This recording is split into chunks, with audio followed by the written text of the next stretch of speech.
gente lamenta a ausência do Julinho, que era para estar aqui apresentando os dados dele. Eu vou trazer o que a gente encontrou numa pesquisa de análise bibliométrica.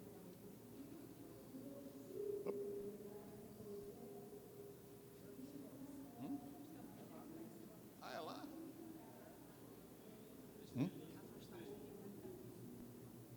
Tentando passar para frente aqui, mas não vai. Agora aqui, deu.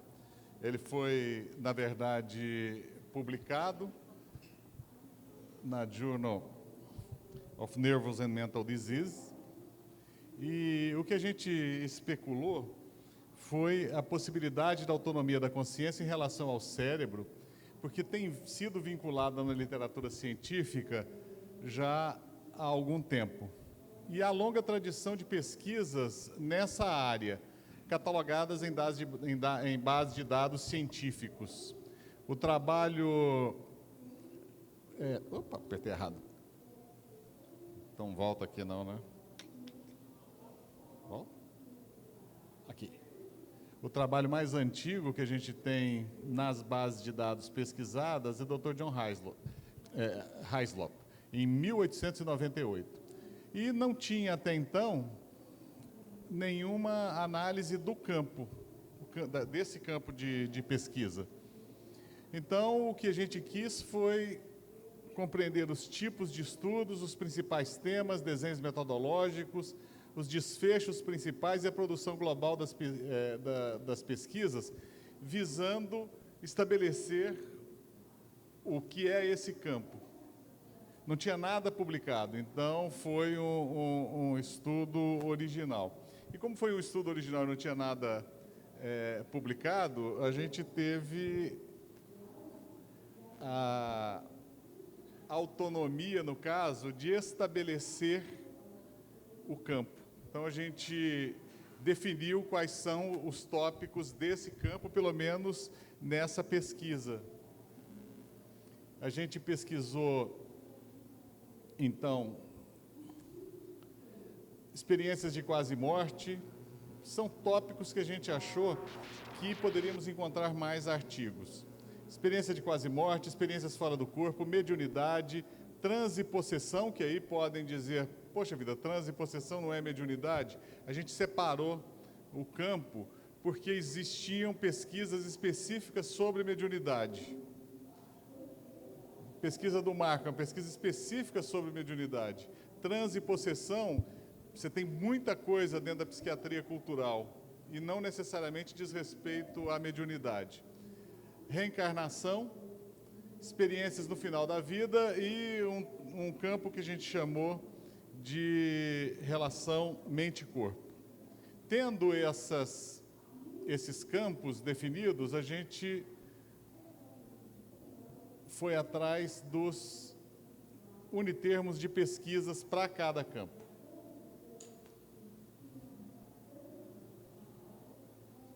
E o que nós fizemos foi um levantamento, então, até 31 de dezembro de 2015, por isso que o trabalho do Marco não entrou.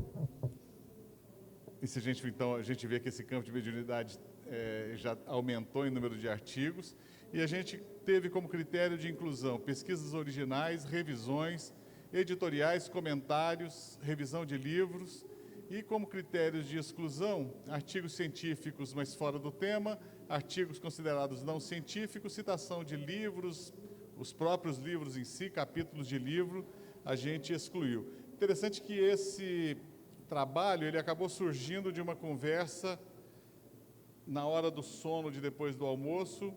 A gente estava em Araxá, junto com o Giancarlo e os meninos do DA, a gente conversando com o Rodolfo Damiano. A ideia é, será que a gente consegue fazer uma meta-análise? E a gente, quando começa a fazer, então, inicialmente era para fazer uma meta-análise. Quando a gente levantou, a gente viu que não tinha uniformidade metodológica nenhuma. Então, meta-análise estava fora. O que sobrou? Analisar o campo bibliométrico. Então, nós fizemos análise e classificação das referências, a gente utilizou, através do EndNote, a gente fez todo o levantamento, os artigos, a gente depurou os arquivos para excluir os duplicados e exportamos para o Excel. Quando nós exportamos para o Excel, nós usamos os seguintes campos: termo-chave, ano de publicação, autor principal, ano de publicação está repetido, desculpa, título da publicação, tipo de artigo, conforme a classificação epidemiológica, se é um artigo transversal, se é um estudo prospectivo, se é um estudo de revisão, jornal de publicação, volume, fascículo, páginas, endereço do autor, idioma da publicação.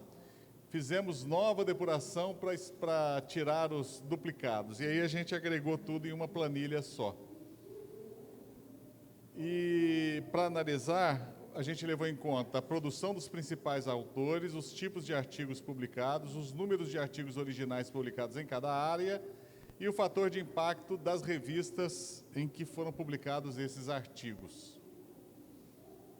Nós encontramos, então, 9.065 artigos, 3.255 foram duplicados e 3.856 preenchiam critérios de exclusão.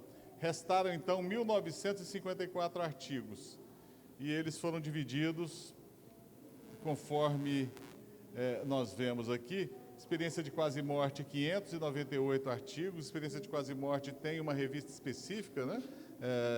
Journal of Near Death Experiences. Experiências fora do corpo, 223 artigos. Experiências no final de vida, 56 artigos. Transe e possessão, 224 artigos. Memórias de vidas passadas, 244 artigos, que no caso é reencarnação, né? 565 artigos de mediunidade e 44 dos outros unitermos. Aqui é a nossa estratégia de busca e os resultados. Não tentem entender esse gráfico aqui não, que a gente vai ficar maluco, né? Então, em mediunidade, o que nós encontramos dentro daquele número absoluto? Até 1980, nós tínhamos 311 artigos publicados. De 81 a 90, caiu para 46. De 91 a 2000, para 31 artigos. E para a gente chegar aqui até 2010, 103, e 74 até 2015, ou seja, a maior parte dos artigos sobre mediunidade foi publicada antes de 1980. Os tipos de estudo, pesquisas originais, correspondiam a 28% dos estudos. Senão eu caio, né? Artigos de revisão, 52,48% dos estudos. Então, é um campo onde tem muito artigo de revisão e pouca pesquisa. Pelo menos até isso aí não mudou nos últimos 4, 5 anos. As principais revistas de publicação foram essas, e o que a gente vê é que 35% dos artigos foram publicados em revistas com fator de impacto menor do que 1, ou seja, esses artigos tiveram pouca repercussão.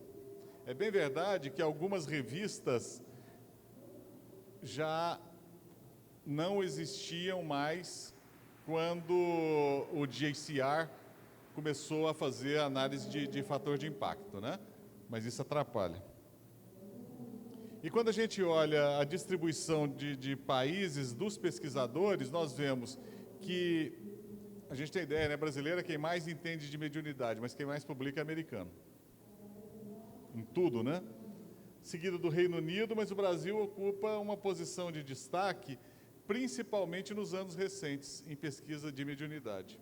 A primeira pesquisa sobre mediunidade no Brasil que eu encontrei foi em 1944, uma análise sobre psicografia de Chico Xavier. Você encontrou na sua revisão esse também?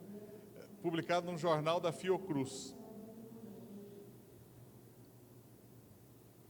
E ao longo dos anos, as publicações sobre mediunidade é o que a gente vê nesse histograma. Está começando a aumentar novamente. Olha como coincide com o período da guerra, uma diminuição acentuada na publicação desses assuntos, desse tópico, né? EQM. EQM é um campo muito interessante, porque é um campo mais recente, e nós vemos que começa a ter um número grande de publicações a partir de 1981, e mantém, então, estável. E tem um número grande de pesquisas, razoável, né, de pesquisa original, mas também tem um número realmente grande que se destaca de artigos de revisão. Mas se destaca também que estudos transversais do tipo epidemiológico de pesquisa, mais publicado em EQM, muito mais do que relato de caso. As principais revistas, eles têm uma revista própria que não é indexada, por isso que a maior parte dos artigos é publicado em revista que não tem fator de impacto, mas nós temos um número razoável de publicações sobre experiência de quase morte em revistas com fator de impacto maior do que 3, podendo chegar ao fator de impacto da The Lancet, que é das revistas com maior fator de impacto que nós temos. Então, EQM é um tema que atrai e consegue-se publicação em revistas com fator de impacto maior. Novamente, a distribuição de países, nós vemos que os Estados Unidos é quem mais produz, seguida de Reino Unido e Austrália. Austrália, principalmente graças a um pesquisador que trabalha muito com o EQM e publica muito. E aqui o histograma da publicação ao longo dos anos. Nós vemos que interessante, né, mantendo o auge aqui da publicação em EQM, e depois um ressurgimento mais tardio, quer dizer, aumentando um pouquinho o número de publicações. Experiências de final de vida, nós vemos que é um tópico extremamente recente, apesar de termos literatura desde o século XIX. Nós temos na literatura espírita o livro de Ernesto Bozano, Experiências Psíquicas no Leito de Morte, e Ernesto Bozano não fez pesquisa original, mas ele fez levantamento de dados, de pesquisas de outros, mas ele relata muito do que se pesquisava. Mas como um tópico de publicação científica, começa praticamente a partir dos anos 2000, tem um número grande de pesquisas originais, o número maior de publicações é de pesquisas originais, e nós temos um predomínio de estudos transversais. O que é interessante é que há uma divisão, metade dos artigos publicados em revistas sem fator de impacto e metade em revistas com fator de impacto entre 1 e 3, ou seja, alguns artigos tiveram bastante relevância. Na distribuição de países, nós vemos novamente Estados Unidos, Reino Unido, Alemanha, Austrália, Canadá e Suíça. Ao longo dos anos, nós vemos um crescendo. Isso quanto a experiências no final de vida. Aqui ainda não tinham sido publicados 2 artigos brasileiros, que tem como coautor o Dr. Giancarlo Lucchetti. Experiências fora do corpo, ou Out of Body Experiences, nós vemos, novamente na distribuição dos anos, ele começa a interessar como tópico de pesquisa a partir do ano 2000, um grande número de artigos praticamente igual, né, de revisão ou pesquisa original, e um predomínio absoluto de estudos transversais. E o que é bem interessante, uma distribuição muito boa, mais de 50% dos artigos são publicados em revistas com fator de impacto superior a 1, ou seja, já consegue alcançar um número maior de leitores e conseguem maior reprodução ou citação por outros autores.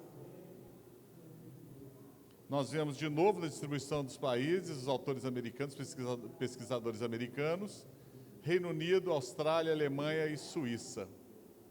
Ao longo dos anos, nós vemos nesse histograma que há um interesse realmente bem recente.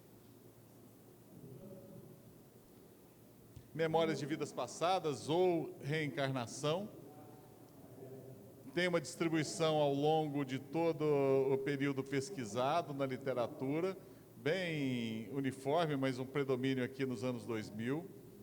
Nós temos 33% das pesquisas como pesquisas originais e um predomínio grande de estudos transversais. Nós vemos que a publicação, ela se dividiu entre revistas com fator de impacto muito pequeno e de 1 a 3, mas nós temos 17% desses artigos publicados em revistas com fator de impacto superior a 3. Novamente o ranking de países, Estados Unidos e Índia, mas principalmente Estados Unidos, e Islândia, que aparece aqui também. E aqui a publicação ao longo dos anos, o interesse crescendo a partir dos anos 2000, e recentemente nós tivemos muitas publicações. Quando a gente fala de transe e possessão, que foi outro tópico pesquisado, nós vemos um predomínio de artigos de revisão e uma distribuição ao longo dos anos bem uniforme a partir da década de 1990. Nós tivemos uma distribuição no tipo epidemiológico, principalmente estudos transversais. E, novamente, publicações em revistas sem fator de impacto, foi 35% dos artigos, e revistas que realmente já tinham fator de impacto, 31% deles. Novamente, distribuição de países, Brasil aqui aparece novamente nesse campo, e a distribuição que a gente vê das publicações na forma de histograma. E os outros termos, nós vemos um número muito pequeno, então praticamente sem importância, basicamente estudos transversais, as principais revistas, e aí a distribuição esporádica dessas publicações. Então, o que nós encontramos, na verdade, foi um crescimento geral da produção da investigação de autonomia da consciência, que chegou a 148% nos períodos de 2009 a 2013, em relação a 2004 e 2008. As médias de fatores de impacto dos diferentes temas investigados variaram entre 1,21 a 3,7 e a média geral foi de 2,47, o que é comparável de diversas outras áreas.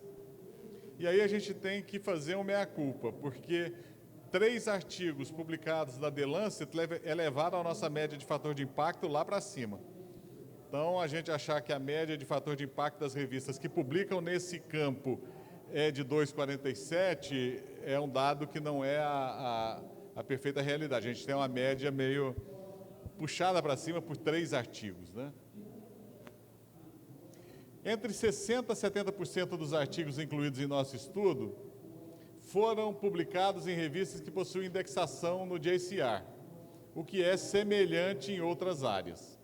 E nós encontramos um número expressivo de artigos de revisões, que vai de 30% a 60% dependendo da área, e relatos de casos, 20% a 30% dependendo da área. Relato de caso está lá na base, né, da pirâmide de evidência, não deixa de ser válido, mas não tem uma evidência, na escala de evidências, não é muito bem cotado.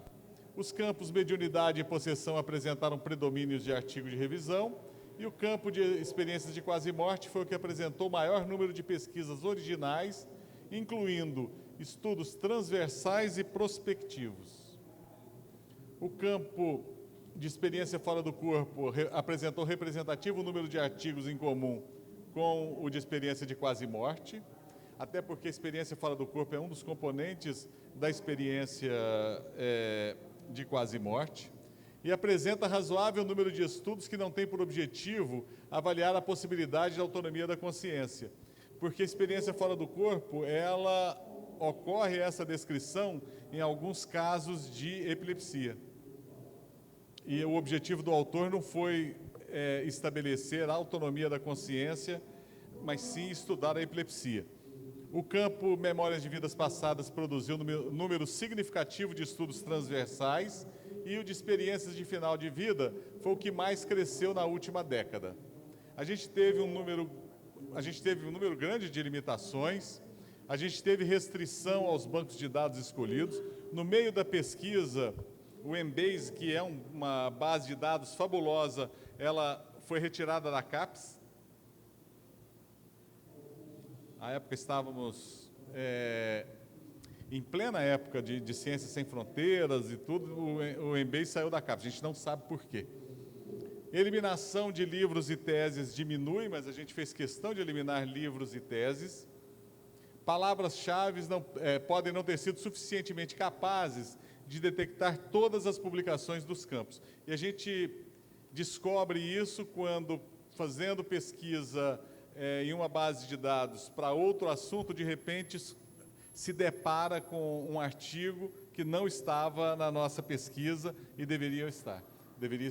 Então, em conclusão, de forma geral, as pesquisas sobre a autonomia da consciência em relação ao cérebro têm aumentado nas últimas décadas em revistas com fator de impacto semelhante ao de outras áreas, porém com predomínio de revisões.